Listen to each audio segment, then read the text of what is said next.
എല്ലാ കൂട്ടുകാർക്കും രമ്യാസ് വേട്ടിലേക്ക് ഒരിക്കൽ കൂടി സ്വാഗതം. അപ്പോഴേ ഇത് ഞങ്ങളുടെ വെഡിങ് ആനിവേഴ്സറി ദിവസത്തെ വ്ളോഗാണ് കേട്ടോ കൂട്ടുകാരെ. ഏപ്രിൽ 26 ആയിരുന്നു ഞങ്ങളുടെ വെഡിങ് ആനിവേഴ്സറി. അപ്പോൾ ഞാൻ ഷോർട്സൊക്കെ ഇട്ടിട്ടുണ്ടായിരുന്നല്ലോ, പോസ്റ്റും ഒക്കെ ഇട്ടിട്ടുണ്ടായിരുന്നു. അപ്പോൾ ഒത്തിരി കൂട്ടുകാർ വിഷൊക്കെ ചെയ്തിട്ടുണ്ടായിരുന്നു കേട്ടോ. അപ്പോൾ അതിനെല്ലാ കൂട്ടുകാരോടും ഒത്തിരി താങ്ക്സ് ഉണ്ട്. അപ്പോൾ ശരി എന്നാൽ അങ്ങനെ ഞങ്ങളുടെ 22 വർഷത്തെ വിവാഹ ജീവിതം വളരെ സന്തോഷകരമായിട്ട് മുന്നോട്ട് പോയിക്കൊണ്ടിരിക്കുകയാണ് കേട്ടോ കൂട്ടുകാരെ. അതിന് എല്ലാ കൂട്ടുകാരുടെയും പ്രാർത്ഥനയും അനുഗ്രഹങ്ങളൊക്കെ നേർന്നതിനൊക്കെ ഒത്തിരി ഹാപ്പി ആയിട്ടോ ഞങ്ങൾ. അപ്പോൾ ഇതാ അന്നേ ദിവസം ഏപ്രിൽ 26 ഞങ്ങൾ രാവിലെ തൊടുപുഴ കൃഷ്ണക്ഷേത്രത്തിലേക്കാണ് കേട്ടോ പോയത്. അപ്പം ഞങ്ങൾ വിശേഷപ്പെട്ട ദിവസങ്ങളിലൊക്കെ തൊടുപുഴ ഉണ്ണിക്കണ്ണനെ പോയി തൊഴുത് പ്രാർത്ഥിച്ച് വരാറുണ്ട് കേട്ടോ. അപ്പോൾ ചേട്ടൻ്റെ അമ്മ വീടും തൊടുപുഴ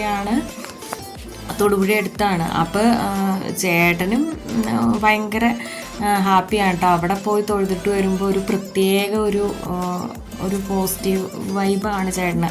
കാരണം അമ്മയുടെ കൂടെയൊക്കെ ഒത്തിരി പ്രാവശ്യം പോയിട്ടുള്ള അമ്പലമാണ്. ഞങ്ങൾക്കും അങ്ങനെ തന്നെയാണ് കേട്ടോ ഉണ്ണിക്കണ്ണനെ പോയി പ്രാർത്ഥിച്ച് കഴിയുമ്പോൾ. അപ്പോൾ അങ്ങനെ ഇതാ ഞങ്ങൾ ഉണ്ണിക്കണ്ണനെയൊക്കെ തൊഴുത് കണ്ണിറയെ കണ്ട് തൊഴുത് അനുഗ്രഹമൊക്കെ വാങ്ങി ഞങ്ങൾ തിരിച്ചു പോരുകയാണ്. അപ്പോൾ അന്ന് ഒരു 3-4 കല്യാണം ഉണ്ടായിരുന്നു കേട്ടോ. ഞങ്ങളവിടെ അമ്പലത്തിൽ ചെന്ന് നല്ല തിരക്കായിരുന്നു. 2 കല്യാണം കഴിഞ്ഞ് അടുത്ത 2 കല്യാണമൊക്കെ. അപ്പോൾ ഒത്തിരി മുഹൂർത്തമൊക്കെ ഉള്ള ദിവസമാണെന്ന് തോന്നുന്നു. അത് കഴിഞ്ഞ് ഞങ്ങൾ ദോശ കഴിക്കാൻ കയറിയിട്ടുണ്ടായിരുന്നു കേട്ടോ. അപ്പോൾ ഞങ്ങൾ ദോശയും ചായയൊക്കെ കുടിച്ചിട്ടാണ് പോകുന്നത്. എന്താണെന്ന് വെച്ചാൽ അമ്പലത്തിൽ പോണ കാരണം പിന്നെ ഒന്നും കഴിക്കാണ്ടൊക്കെയാണ് കേട്ടോ പോയിട്ടുണ്ടായിരുന്നത്. അപ്പോൾ ഞങ്ങൾ തിരിച്ചു പോരുകയാണ്. പിന്നെ ഞങ്ങൾ ഇനിയിപ്പോൾ ഞങ്ങൾക്ക് ഇവിടെ സൂപ്പർ മാർക്കറ്റിൽ ഒന്ന് കയറിയിട്ടുണ്ട് കേട്ടോ കൂട്ടുകാരെ. ഇന്ന് ലഞ്ചിന് പനീർ ബിരിയാണി ഉണ്ടാക്കാമെന്നാണ് കേട്ടോ ഉദ്ദേശിക്കുന്നത്. അപ്പോൾ ഒത്തിരി സാധനങ്ങളൊന്നുമില്ല. പിന്നെ നമുക്ക് ബിരിയാണി ഉണ്ടാക്കാനുള്ള റൈസ് മേടിക്കണമല്ലോ കൂട്ടുകാർ. പിന്നെ അപ്പോൾ അത് കാഷ്യൂനട്ട് കിസ്മിസൊക്കെ മേടിക്കാനുണ്ട്. പിന്നെ അപ്പം അതിനൊക്കെ ആയിട്ട് ഞങ്ങൾ കയറിയതാണ് കേട്ടോ. അപ്പം അങ്ങനെ നമ്മുടെ പർച്ചേസൊക്കെ കഴിഞ്ഞു കേട്ടോ. അപ്പോൾ നമ്മളിനി തിരിച്ച് പോന്നുകൊണ്ടിരിക്കുകയാണ്.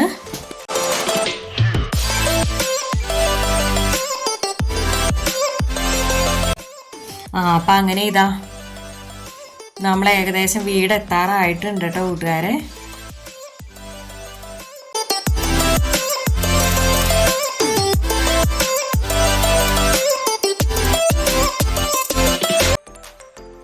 അപ്പോൾ അങ്ങനെ നമ്മൾ വീട്ടിലെത്തിയിട്ടുണ്ട്. ഇനി നമുക്ക് പനീർ ബിരിയാണി ഉണ്ടാക്കാൻ തുടങ്ങാം കേട്ടോ. അപ്പോൾ അതിനായിട്ട് ഞാനിവിടെ ആദ്യം തന്നെ പനീർ നമുക്കൊന്ന് ഷാലോ ഫ്രൈ ചെയ്തെടുക്കണം.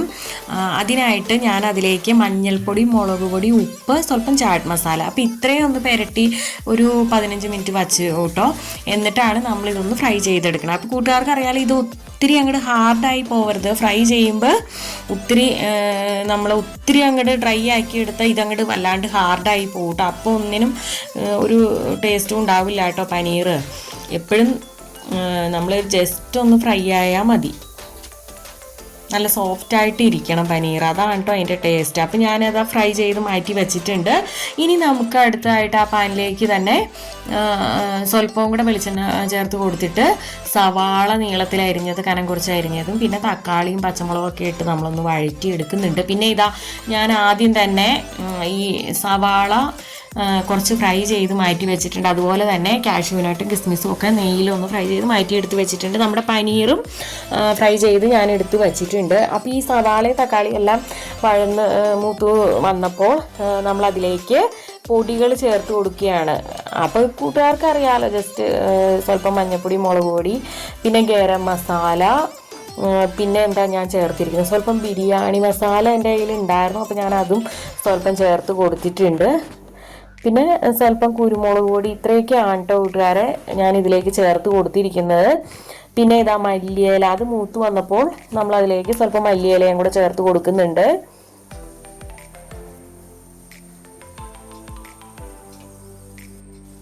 പിന്നെ അത് ഒരുവിധമായി കഴിഞ്ഞപ്പോൾ നമ്മൾ അതിലേക്കൊന്ന് ഫ്രൈ ചെയ്ത് വെച്ചിരിക്കുന്ന പനീറൊന്ന് ചേർത്ത് കൊടുക്കുന്നുണ്ട് കേട്ടോ. അപ്പോൾ ഇത്രയേ ഉള്ളൂ. ഞാൻ റൈസ് നമ്മൾ ബസ്മതി റൈസ് ആണല്ലോ, അപ്പോൾ അത് ഞാനൊന്ന് വേവിച്ചെടുത്ത് വച്ചതാണ്.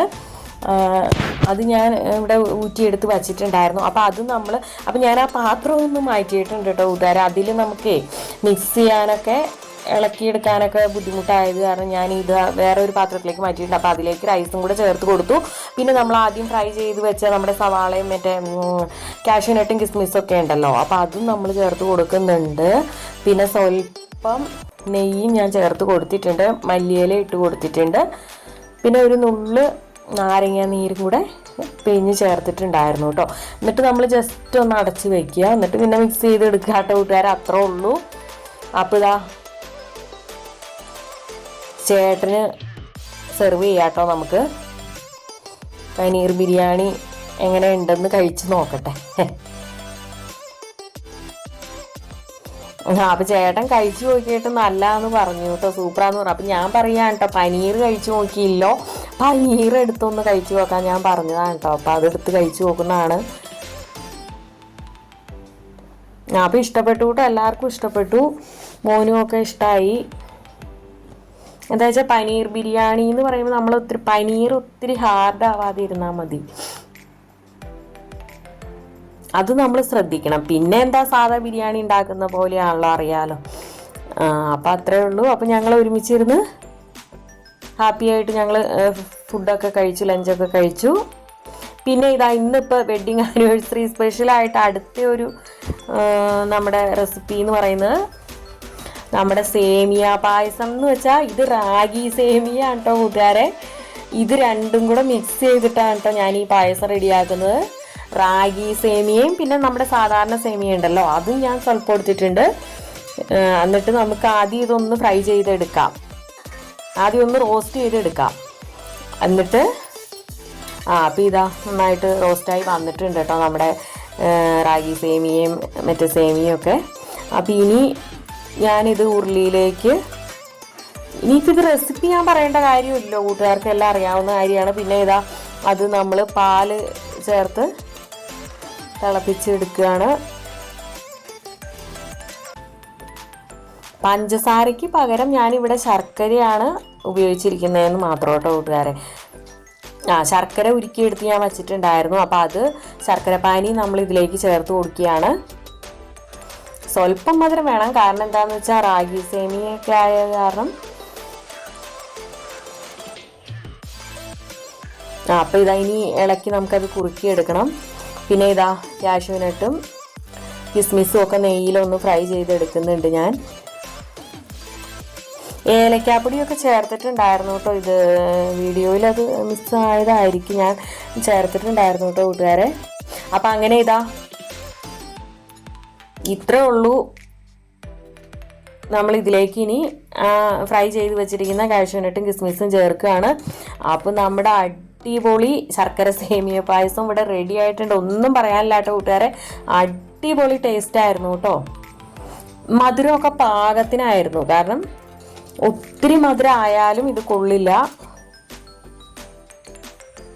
ഇത് മധുരം ഉണ്ടായിരുന്നു കേട്ടോ, നല്ല ഒരുവിധം മധുരം ഉണ്ടായിരുന്നു. കാരണം ഇതിപ്പോൾ റാഗി സേമിയൊക്കെ ആകുമ്പോൾ സ്വല്പം ഒരു മധുരം വേണം. അപ്പോൾ അത് പാകത്തിന് മധുരമൊക്കെ ഉണ്ടായിരുന്നു കേട്ടോ. നല്ല പായസമായിരുന്നു, എല്ലാവർക്കും തന്നെ ഇഷ്ടപ്പെട്ടു. അപ്പോൾ ഇങ്ങനെ ഉണ്ടാക്കി നോക്കാത്ത കൂട്ടുകാരുണ്ടെങ്കിൽ ട്രൈ ചെയ്തോളൂ കേട്ടോ. അറിയാമല്ലോ, ഇതെല്ലാവർക്കും അറിയാവുന്ന കാര്യമാണ്, ഞാൻ ജസ്റ്റ് പറഞ്ഞു എന്നേ ഉള്ളൂ. അപ്പോൾ ഇതാ അപ്പോൾ രാത്രി ചേട്ടൻ എത്തിയിട്ടുണ്ട് കേട്ടോ. അപ്പോൾ ചേട്ടന് ഞാൻ പായസം കൊടുക്കുവാണ് കേട്ടോ.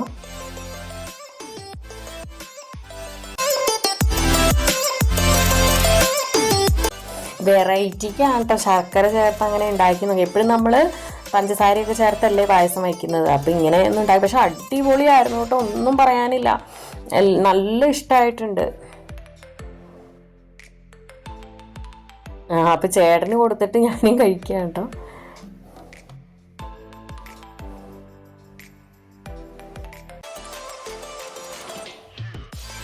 അപ്പോൾ ചേട്ടൻ പറയുക കേട്ടോ, പായസം നന്നായിട്ടുണ്ട്, സൂപ്പറാണ്, മധുരമൊക്കെ പാകത്തിനുണ്ട്, മധുരമൊക്കെ പാകാന്നൊക്കെ പറയുകയാണ് ചേട്ടൻ.